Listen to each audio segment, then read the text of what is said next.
Outside my window, is everything pale and cold?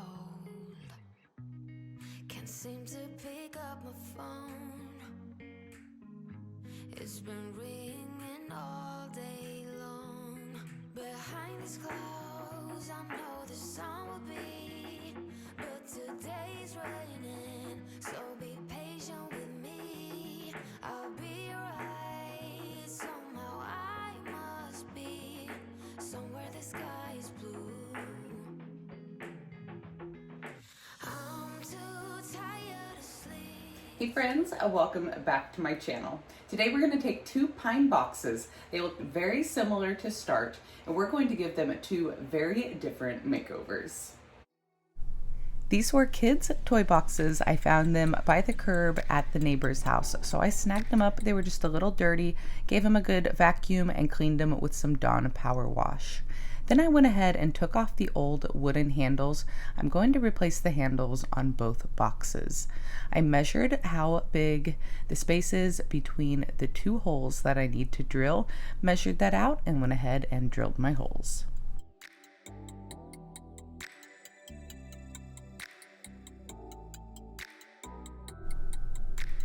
This is some beautiful old patinaed hardware that I had in my stash, and you see it covered the old holes, so I didn't even worry about filling them.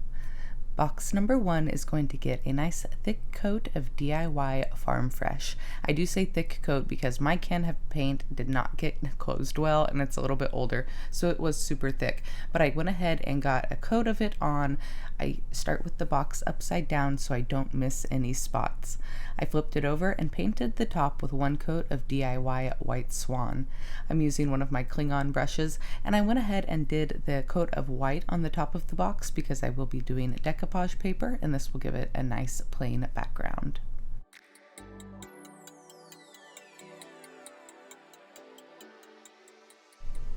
I've got the Mamie Floral by JRV piece of decoupage paper, and I'm using Sweet Pickins top coat as my decoupage medium. I've got just a little bit left I need to use up. Now the paper is 30 by 18 inches. It's super big, so you can use it on a piece of furniture or you can split it up into smaller projects like this. I spread out a thin coat of the top coat with a sponge brush across the entire top and the sides of the lid.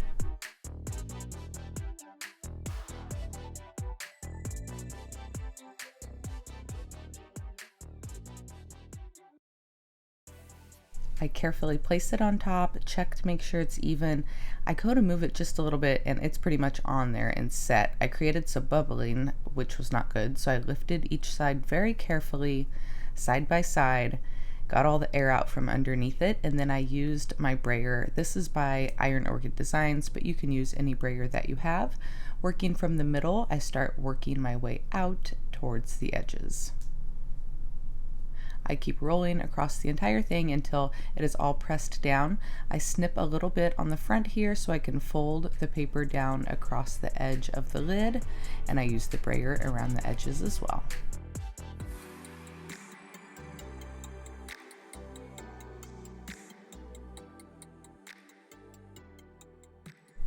Once it's rolled out, I do another coat of the Sweet Pickins top coat on the top, spreading a nice thin coat across the entire thing and around the edges as well. And then I let that dry for a couple of hours.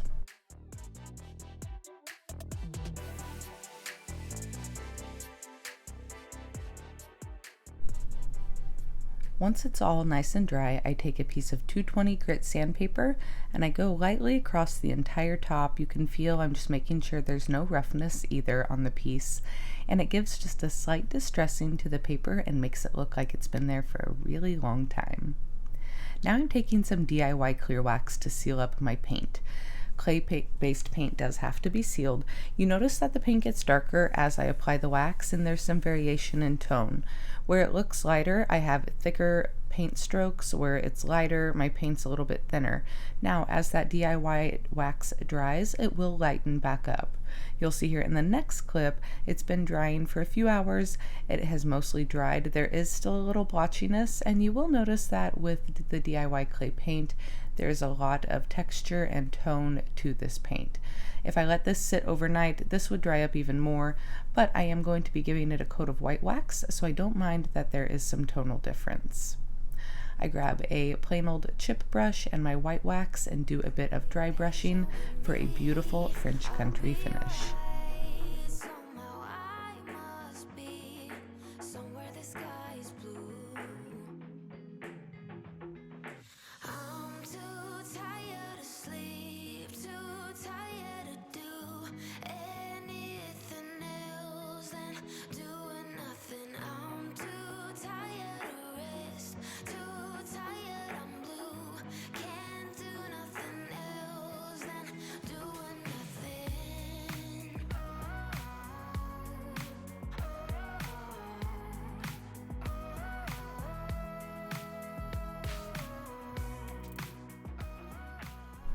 I screwed the new handles into place and decided to top the piece off with some DIY golden rule, which is a gold gilding wax, and I just barely touched some along the edges and the corners for a little bit of a shine.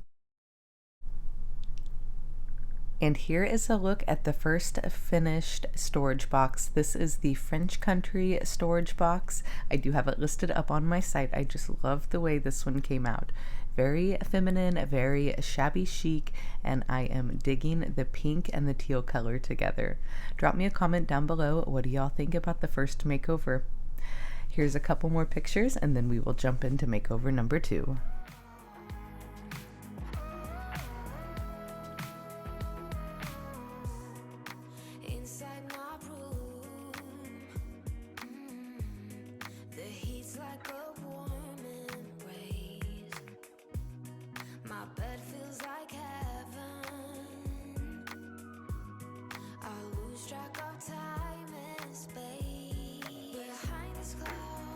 If you're new to my channel, thanks for coming by. And if you're wondering where to get any of the paint and products you're seeing or any of my flips, you'll find them over on my website, upcycledbybri.com. But I always make sure to link all of that information down below in the description box for you as well.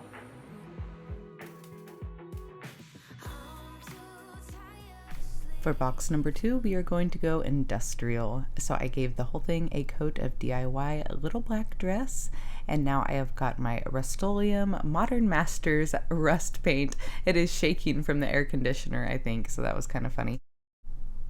I do have this paint linked down in my Amazon store below if you want to check it out. It's really fun. It's a 3-part system. So first step here, I'm using the primer. You have to do 2 coats, and I let it dry for a couple of hours in between coats. Now I've used it several times, so I strategically place it in a few spots around the handles and then just some random places on the box. First coat dries for a couple hours, and here I am applying the second coat. Notice I'm using that sponge brush and creating a lot of texture. After both coats have dried for several hours here, I'm moving on to step 2. This is the oxidizing metal paint. This is what's going to actually rust. So now I am placing this directly over where I placed the primer, and then I kind of make sure I do a nice jagged edge so it's soft and natural and doesn't look too crisp and clean like I painted it on. I do 1 coat, let that dry for 30 minutes, and then coat 2. Coat 2 dries for 1 hour, and then I go on to step 3, which is the rust activating spray. Now I've poured mine into my continual mist sprayer bottle. You do 1 coat of this, let it sit for 5 minutes. Here I'm on a time lapse, and you can already see the rust starting to appear. 5 minutes went by, I'm spraying on coat 2, and then I took a quick nap. 2-hour nap. When I woke up, here's what we have. Wowza, what do y'all think? Is this some genuine rust or what?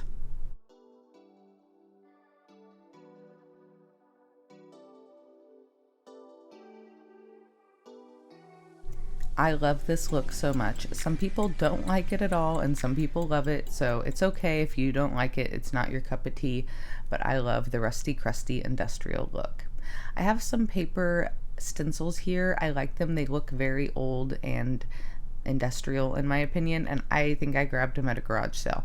But I picked out some random numbers and an S, and now I am just stenciling on S and some numbers to make it look like it was a crate from an old warehouse or workshop. I'm using DIY Salty Kiss, which is a beautiful rich green color. And I've got a JRV 1/2 inch stencil brush. Now, a trick here, when I am sealing black paint, I like to use the DIY black wax and a piece of black fabric. That avoids getting any fuzz into your black paint. So I give the entire piece a nice coat of the black wax, except for the rust areas. I do avoid those. And before I put the black wax over the green Monet's Garden paint at all, I gave it a quick clear coat wax with my finger. You'll see that here in a minute. That just protects the green paint from soaking up too much of that black wax. And then it would just blend in with my paint and you wouldn't be able to see it anymore. There's the clear wax, and then I just go over with my rag with the black wax. So again, just avoiding those rust areas, but what I'm going to do is take my DIY dark wax here in a minute and a little chip brush and highlight some of the texture on the top of that rust, and that does help seal it up a bit so it doesn't rub off onto your clothing or your hands.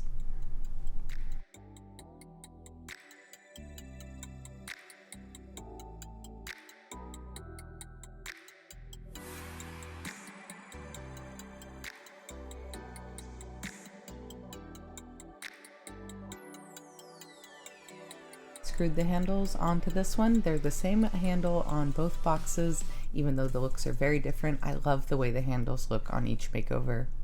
Here is box number 2. I'm calling this the industrial storage box. Again, it's listed up on my site, so if this rusty, crusty look is your jam, this box can be yours. These would make great blanket boxes or even kids' toy boxes because the hinges on the lids are the nice soft close hinge. They don't slam shut. Y'all drop me a comment down below and let me know which one is your favorite, the French country storage box or the industrial storage box.